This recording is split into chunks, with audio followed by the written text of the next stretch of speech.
साथियों, मेरा नाम है आयुब खान और आज मैं आपको इतिहास विषय के बारे में जानकारी दूंगा। इतिहास तो इतिहास विषय के बारे में जानकारी देने से पहले हम देखेंगे कि इतिहास का अर्थ क्या होता है। इतिहास को कितने कालक्रमों में बांटा गया है भारत के परिप्रेक्ष्य में और इसका सिलेबस क्या है। हम आगे आने वाली क्लासों में क्या पढ़ेंगे ये देखेंगे। तो इतिहास का सबसे पहले अर्थ ले लेते हैं। तो इतिहास का अर्थ होता है पूर्व में घटी हुई घटनाएं। इति का मतलब घटित होना होता है। जो पूर्व में घटित हुई घटनाएं होती है उनको ही इतिहास के अंतर्गत अध्ययन किया जाता है। जैसे सिंधु घाटी सभ्यता है, वो प्राचीन में घटित हो चुकी घटना है एक, जिसका हम अध्ययन इतिहास में करते हैं। हम आजादी की घटना है उसका भी अध्ययन इतिहास के अंतर्गत करते हैं, क्योंकि वो बातें बीत चुकी है, उसका अध्ययन किया जाना आवश्यक है। इतिहास का अध्ययन हम क्यों करते हैं, ये आवश्यकता आती है कि इतिहास का अध्ययन हम क्यों करते हैं। तो इतिहास का अध्ययन करने का मुख्य उद्देश्य ये होता है कि प्राचीन जो घटनाएं हैं उनसे हम सीखें कि वो घटनाएं किस कारण से हुई, उसके पीछे का क्या कारण था, उसका परिणाम क्या था और उससे आने वाले जो समय थे उस पर क्या प्रभाव पड़ा।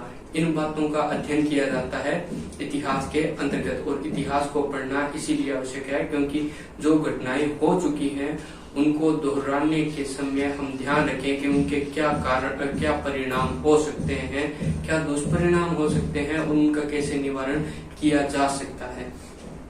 ठीक है। इतिहास, अब इतिहास को भारत के परिप्रेक्ष्य में 3 कालों में बांटा गया है। तो इतिहास को भारतीय कालक्रम के अनुसार 3 भागों में बांटा गया है। तो प्रथम काल जो है वो है प्राचीन काल, दूसरा काल जो है उसको बोलते हैं हम मध्यकाल,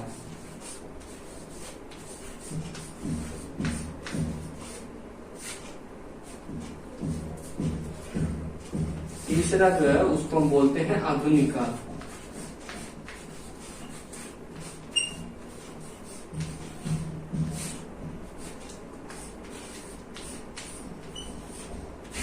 तीन काल कर्मों में बांटते हैं, प्राचीन काल, मध्यकाल और आधुनिक काल। 3 काल कर्मों में बांटते हैं। तो प्राचीन काल, मध्यकाल और आधुनिक काल, इनका कालक्रम क्या है पहले तो ये जान लेते हैं।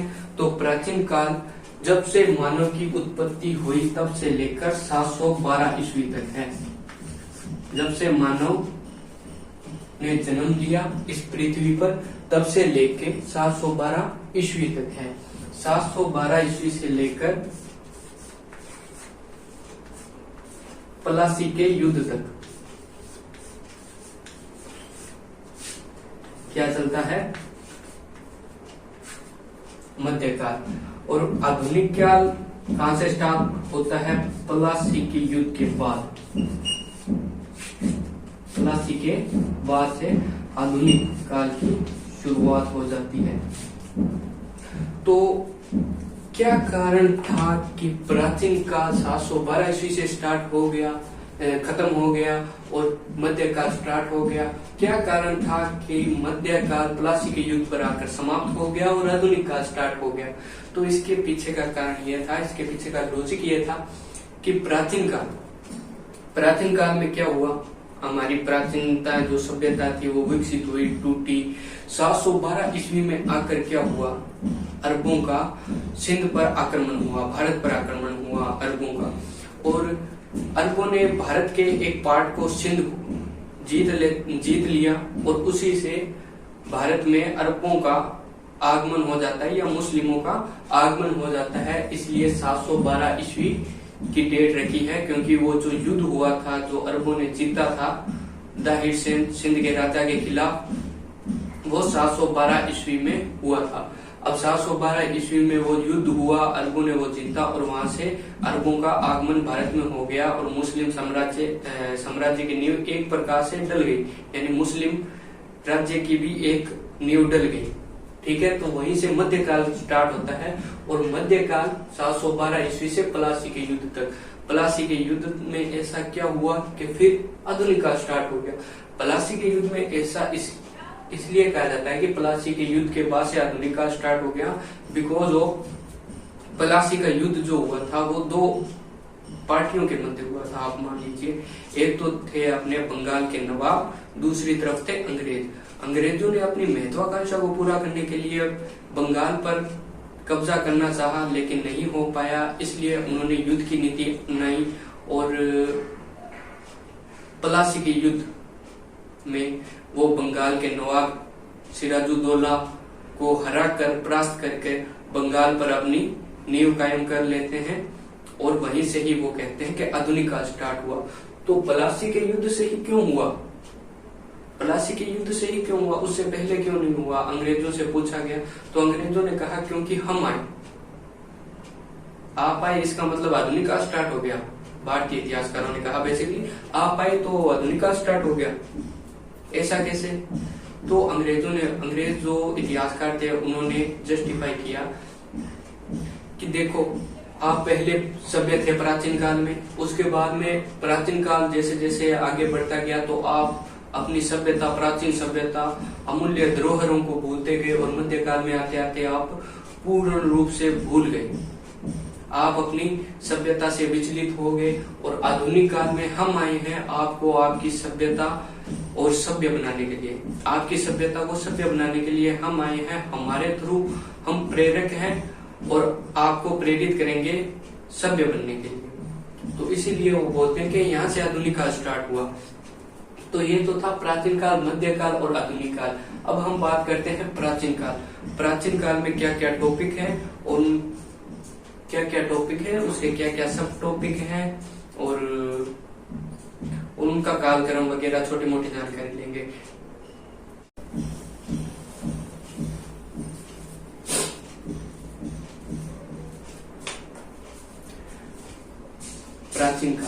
प्राचीन काल का पहले तो कालक्रम डाल देते हैं। तो कालक्रम है, आपको पहले भी बता दिया मैंने, जब से मानव की उत्पत्ति हुई तब से लेकर 712 ईस्वी तक भारत में इसका प्राचीन काल का कालक्रम निर्धारित किया जाता है। तो अब इसको भी 3 भागों में बांटा गया। प्राचीन काल है, इसको 3 कालों में बांटा गया है। तो पहला काल है प्रागैतिहासिक।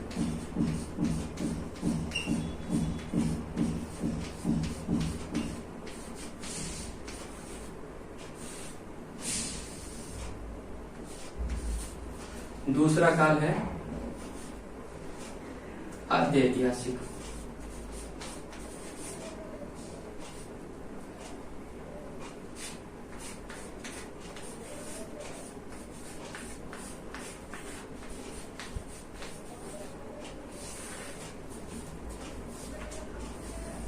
और तीसरा काल अपने आ जाता है ऐतिहासिक।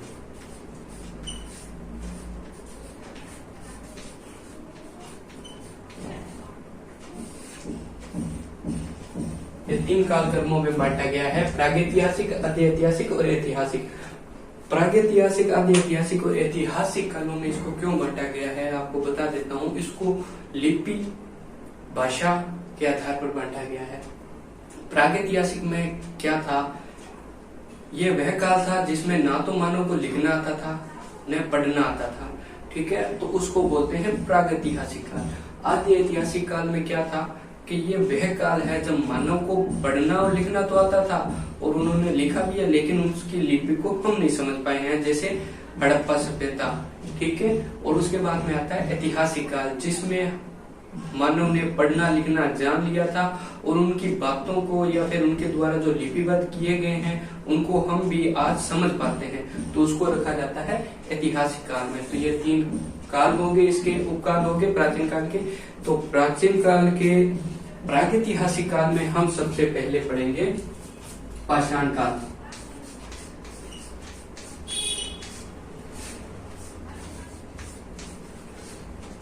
सबसे पहले पढ़ेंगे हम पाषाण काल, क्योंकि पाषाण काल में मानव ना तो लिखना जानता था ना पढ़ना जानता था, इसलिए प्रागैतिहासिक काल में सबसे पहले पढ़ेंगे हम पाषाण काल। उसके बाद में हम आएंगे आद्य ऐतिहासिक काल में।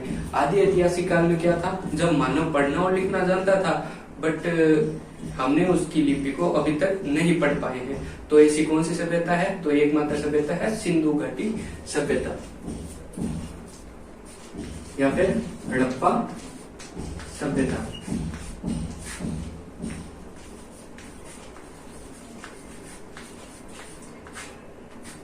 अब आते हैं ऐतिहासिक। जब मानव ने पढ़ना लिखना सीख लिया था और आज भी हम उनकी बातों को समझ पाते हैं, तो उसको क्या बोलते हैं? ऐतिहासिक काल। अब ऐतिहासिक काल में क्या क्या आएगा?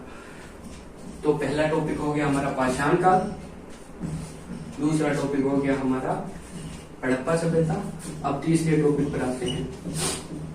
हड़प्पा सभ्यता के बाद में आएंगी अपनी वैदिक सभ्यता।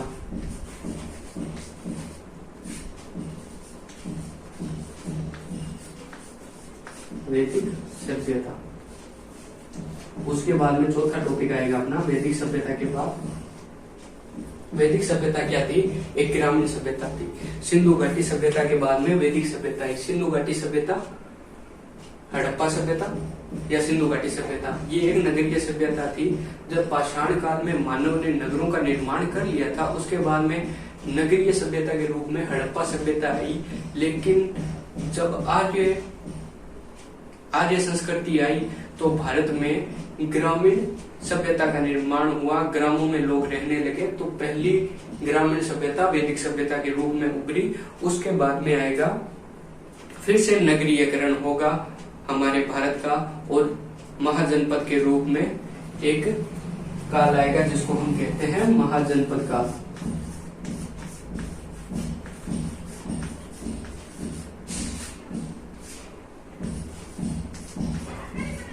महाजनपद काल, जिसका कालक्रम होगा 600 ईसा पूर्व।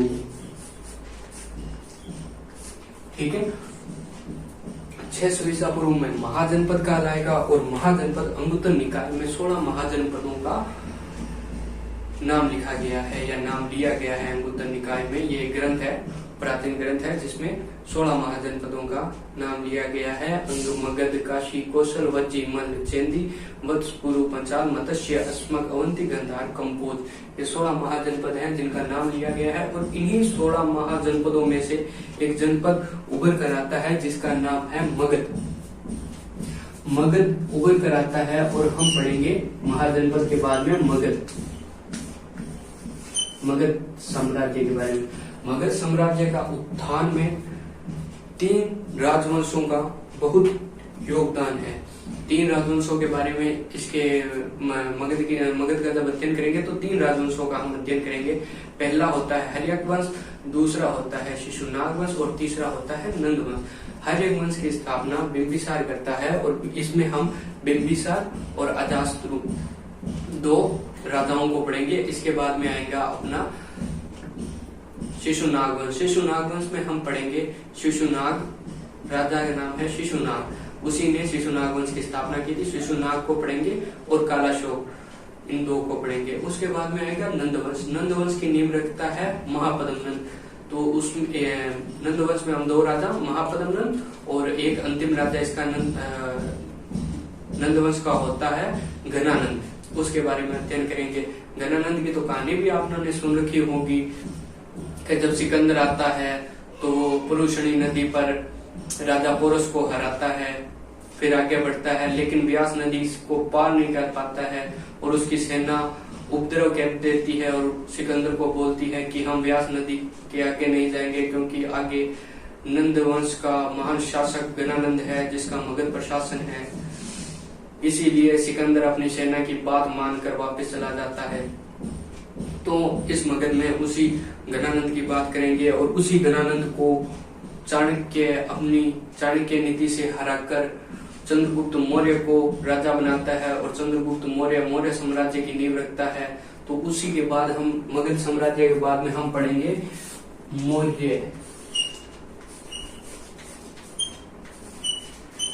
मौर्य साम्राज्य का अध्ययन करेंगे। मौर्य साम्राज्य का अध्ययन करेंगे जिसमें चंद्रगुप्त मौर्य आएगा, उसके बाद में उसका पुत्र बिंदुसार आएगा, उसके बाद में उसका पुत्र अशोक आएगा, फिर नए नए राजा आते जाएंगे छोटे छोटे जिनका कोई महत्व नहीं है, और सबसे अंतिम राजा मौर्यों का आएगा बृहदत्त, जिसको मारकर शुंग वंश की नींव रखता है पुष्यमित्र शुंग। ठीक है, प्रदत्त को मार देता है शुंग, उसके वहीं से स्टार्ट हो जाता है मौर्योत्तरकालीन समाज या मौर्योत्तरकालीन भारत। 7वां टॉपिक हो गया अपना मौर्योत्तर काल। मौर्यों के बाद में जो काल स्टार्ट हुआ उसको बोलते हैं मौर्योत्तर काल। ये अपना 7वां काल हो गया। मौर्योत्तर काल के बाद में छोटे छोटे जो है वो साम्राज्य होते हैं मौर्योत्तर काल में, जैसे कर्णव, शुंग, ये छोटे छोटे राज्यों का उद्भव होता है, गुप्तों का उद्भव होता है, और विदेशी आक्रमण भी होते हैं, जैसे शक हो गए, कुषाण हो गए, हुर्वार्शिक हो गए, इनका आक्रमण होता है भारत पर। इन्हीं सब में गुप्त उभर कर आते हैं और गुप्त पूरे भारत पर अपनी नींव या पकड़ मजबूत कर लेते हैं और भारत में एक साम्राज्य की नींव रख देते हैं। चंद्रगुप्त रख देते हैं गुप्त साम्राज्य की नींव, और वहीं से गुप्त साम्राज्य स्टार्ट होता है, जिसको बोलते हैं भारत में गुप्त काल। उसमें हम पढ़ेंगे चंद्रगुप्त, समुद्रगुप्त के बाद में आएगा चंद्रगुप्त द्वितीय, कुमार संभव, स्कंदगुप्त, ये सब आएंगे। अब ये सब जब तक थे तो राज्य बहुत सुदृढ़ था, लेकिन इनके बाद में जो राजा आए वो कोई काम के नहीं थे। काम के थे तो थोड़े बहुत काम के थे, लेकिन जो बाहरी आक्रमण हो रहे थे और आंतरिक उपद्रव हो रहे थे, और जो आंतरिक उपद्रव हो रहे थे उनके कारण क्या हुआ कि इनका साम्राज्य छोटे छोटे भागों में टूट गया, और टूट कर गुप्तों की शक्ति बहुत सीमित हो जाती है, क्षीण हो जाती है। गुप्त एक छोटे से क्षेत्र में सिमट कर रह जाते हैं। तो उसके बाद में जब ये सिमट कर रह जाते हैं तो एक नए राजा या नए शासक का उद्भव होता है उत्तर भारत में। थानेश्वर में वर्धन वंश का हर्षवर्धन जो उत्तर भारत में अपने साम्राज्य को कायम करता है, और दक्षिण भारत में एक राजा चालुक्य नरेश होता है जिसका नाम है पुलकेशिन द्वितीय, जो दक्षिण भारत पर अपना कंट्रोल रखता है। तो वो काल होता है अपने गुप्तों के बाद का काल, इसलिए उसको बोलते हैं गुप्तोत्तर काल। 9वां टॉपिक हो गया अपना गुप्तोत्तर काल। गुप्त के बाद में जो काल आया उसको बोलते हैं गुप्तोत्तर काल। अब ये हो गया गुप्तोत्तर काल, लेकिन इसके बीच में एक संगम काल आता है। संगम काल आता है 300 ईसा पूर्व से लेकर 300 ईस्वी के मध्य चलता है, जिसमें क्या होता है कि दक्षिण भारत के विभिन्न तमिल के कवि होते हैं। तमिल जो कवि होते हैं वो दक्षिण भारत में मेदुरे नामक स्थान पर अपना संगम स्थल बनाते हैं और वहां पर इकट्ठे होकर विभिन्न तमिल कृतियों का साहित्य का निर्माण करते हैं। इसलिए उस काल को कहा जाता है संगम काल। दक्षिण भारत का काल है वो, उसको अलग से ही पढ़ेंगे, अपने 10वें टॉपिक के रूप में लिख देते हैं संगम काल।